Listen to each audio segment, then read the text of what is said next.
Hello everyone, I am Srishti and today we are going to discuss about self-description tests that is SDT. ये stage 2 का that is psychological test का last test होता है. TET wait SRT के बाद आता है हमारा एसडीटी. हम सारे वीडियोस पे वन बाय वन डिस्कस कर रहे हैं और आज हम डिस्कस करने वाले हैं सेल्फ डिस्क्रिप्शन टेस्ट के बारे में. राइट. तो आज हम डिस्कस करेंगे कि एसडीटी क्या है, क्या उसमें टास्क रहते हैं, उस टास्क को आप सक्सेसफुली और अच्छा परफॉर्म कैसे कर सकते हो उसमें 100% अपना देकर, क्या टिप्स होने वाले हैं, क्या कीवर्ड्स यूज करना है, कितने टाइम में अपने अपने पैराग्राफ्स कंप्लीट करने हैं, क्या क्या क्वेश्चंस इसमें रहते हैं, कौन से पैराग्राफ्स इसमें लिखने होते हैं. राइट. और साथ ही साथ कुछ एग्जांपल्स देखेंगे कि आपको कैसे लिखना है. ठीक है. और ये भी देखेंगे कि आपको क्या स्ट्रेटजी बनानी चाहिए while writing a narrative paragraph. तो स्टार्ट करते हैं. तो एसडीटी होता है, ये हमारा फाइनल टेस्ट है साइकोलॉजिकल टेस्ट का.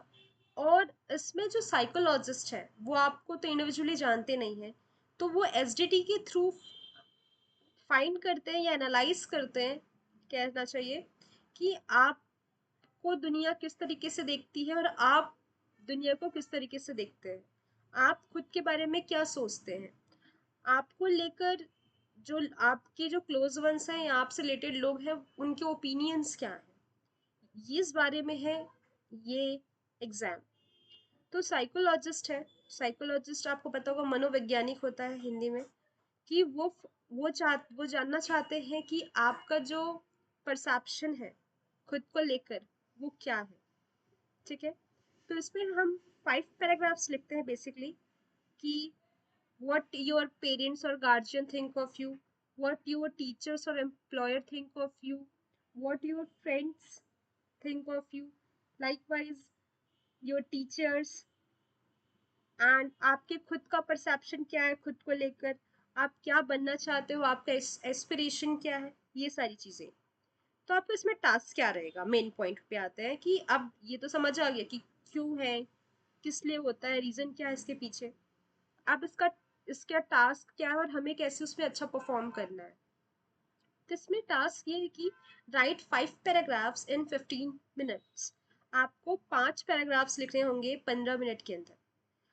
अगर आप फ्रेशर या रिपीटर होंगे तो आपको मालूम होगा क्या क्या राउंड्स होते हैं, कैसे उसको अच्छे से और इम्प्रूव करके हमें सक्सेसफुल बनाना है. बट अगर आप फ्रेशर है तो आपको एक बेसिक गाइडलाइन तो मालूम होनी चाहिए, और आप रिपीटर भी हैं तो आपको कैसे इम्प्रूव करना है वो मालूम होना चाहिए.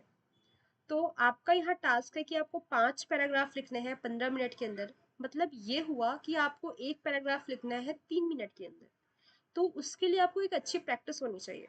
आपको पता होना चाहिए कि मुझे इस टेस्ट को कैसे हैंडल करना है, इसमें क्या स्ट्रेटजी अप्लाई करना है, क्या टिप्स है, उनको उनके एसएसबी क्या डिमांड कर रहा है, एसएसबी की इस एसएसबी को कैसे इंडिविजुअल की ज़रूरत है, क्या कीवर्ड्स होने चाहिए, मुझे कैसे अच्छे से इसको परफॉर्म करना है. तो ये सारी चीज़ें आपको तब मालूम होगी जब आप उसके बारे में अच्छे से जानते होंगे. ठीक है. तो आपको 3 मिनट के अंदर ये एक पैराग्राफ लिखना है, और किस तरीके से लिखना है, क्या कीवर्ड्स है, आपको ऑथेंटिक रहना है. जब आप ये एसएसबी का इंटरव्यू दे रहे हो, बिल्कुल आप जैसे हो वैसे ही रहो. ठीक है. वो अगर आप कुछ बनने का या कुछ मास्क लगाने की कोशिश करेंगे तो वो ईजिली रिकॉग्नाइज कर लेंगे, बिकॉज उनके पास एक्सपीरियंस है. वो बहुत सारे कैंडिडेट्स को बैच वाइज मिलते हैं, जानते हैं, इंटरव्यूज़ लेते हैं, टेस्ट लेते हैं, तो वो ईजिली पहचाना उनके लिए बहुत बड़ी बात नहीं है. तो वो रिकॉग्नाइज ईजिली कर लेंगे. इसलिए आप कोशिश करिए जो भी लिखें, जो भी बोलें, वो बिल्कुल ऑथेंटिक हो, रियलिटी बेस्ड हो. ठीक है. अब देखते हैं कि वो पैराग्राफ्स आपको कैसे लिखने हैं. तो आपका जो पैराग्राफ रहेगा वो तो बुलेट पॉइंट्स में नहीं, जबकि हम पैराग्राफ की बात करें तो पैराग्राफ रहेगा. आपको मालूम है कि पैराग्राफ क्या होता है. ठीक है. और आपको बुलेट पॉइंट्स बिल्कुल यूज़ नहीं करना है। ऐसा नहीं कि आपने एक पैराग्राफ लिखा फिर बुलेट पॉइंट्स नहीं ना, आप पैराग्राफ में ही लिखेंगे हर एक टॉपिक को। अब वो कौन से पैराग्राफ्स हैं, ठीक है, आपने ये तो बता दिया मैंने कि 5 पैराग्राफ लिखना है, हर एक पैराग्राफ को 3 मिनट देना है, बट वो कौन से पैराग्राफ्स हैं? तो पहला है कि पहले हम पांचों को देख लेते हैं, ठीक है। पेरेंट्स गार्जियंस ओपिनियन, सेकंड रहेगा आपका टीचर्स एम्प्लॉयर्स ओपिनियन, थर्ड रहेगा आपका फ्रेंड्स और पीयर्स ओपिनियन, फोर्थ रहेगा your own opinion, and last one that is your aspiration self improvement goals. तो पेरेंट्स और गार्जियंस ओपिनियन में क्या आता है कि आपके पेरेंट्स हैं, आपके जो माता पिता हैं, वो आपके बारे में क्या सोचते हैं, उनका ओपिनियन क्या है आपको लेकर। तो जो उनकी एक्सपेक्टेशंस होती हैं, उम्मीदें होती हैं कि मेरा बच्चा है वो आज्ञाकारी हो, इंडिपेंडेंट हो, रिस्पॉन्सिबल हो, जिम्मेदार हो, समझदार हो, मैच्योर हो, हेल्पफुल हो, फैमिली को लेकर, नेशन को लेकर, वर्ल्ड को लेकर, सबकी मदद करे, केयरिंग हो, रेस्पेक्टफुल हो। ये एक्सपेक्टेशंस रहती हैं और वो चाहते हैं कि मेरे बच्चे में ये सारी चीज़ें हों। तो आपको ऐसे कीवर्ड्स यूज़ करने हैं क्योंकि आपके पास ये क्वालिटीज़ होनी भी चाहिए। सिर्फ यूज़ करने से नहीं, आप में ऐसा होना भी चाहिए, ठीक है। एज एन इंडिविजुअल आपके में ऐसा होना चाहिए कि आपने सिर्फ लिख दिया और ऐसा है नहीं तो फिर सिलेक्शन पॉसिबल नहीं है। तो एग्जाम्पल के लिए देखते हैं, my parents feel proud my parents feel proud that I am a responsible and discipline child, they appreciate how I respect elders and take care of things at home, often telling me I am the backbone that keeps things in order.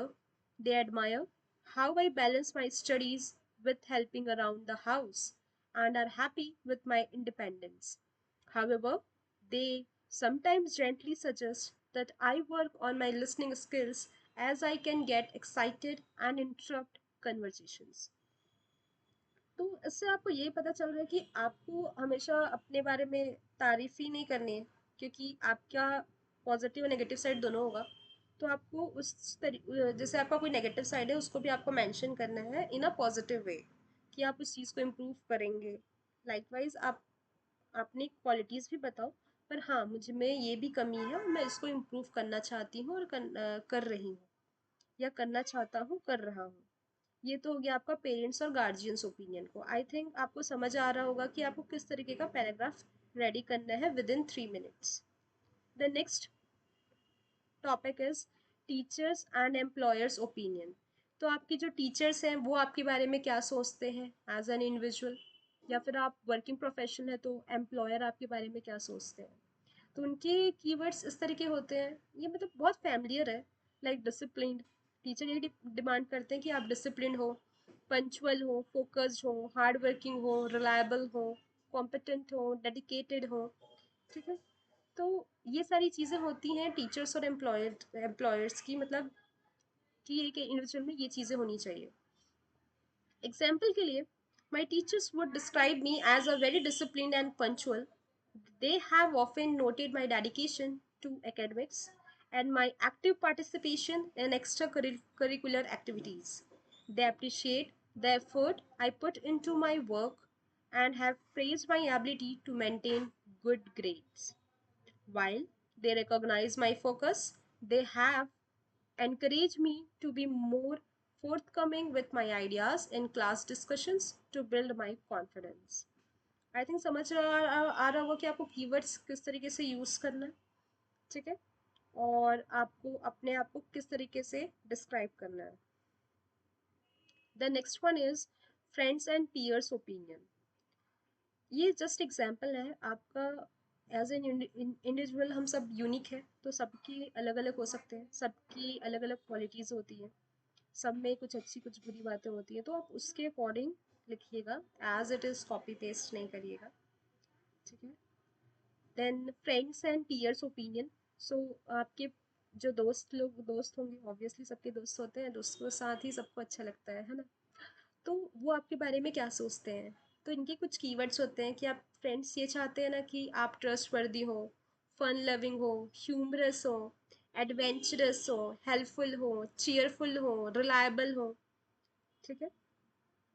I think सब चीज़ें मतलब हर कोई इतना तो चाहता ही है।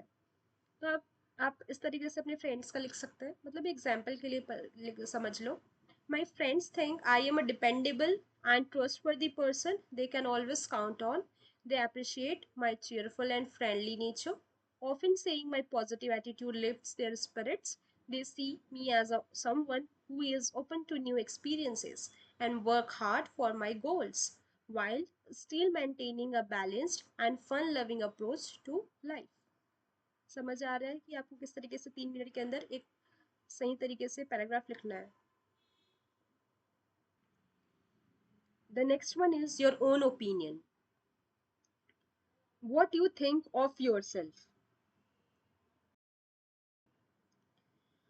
Your own opinion, what you think of yourself, आप अपने बारे में क्या सोचते हैं। Some keywords are determined, confident, hard working, positive attitude, pragmatic, humble, adaptable।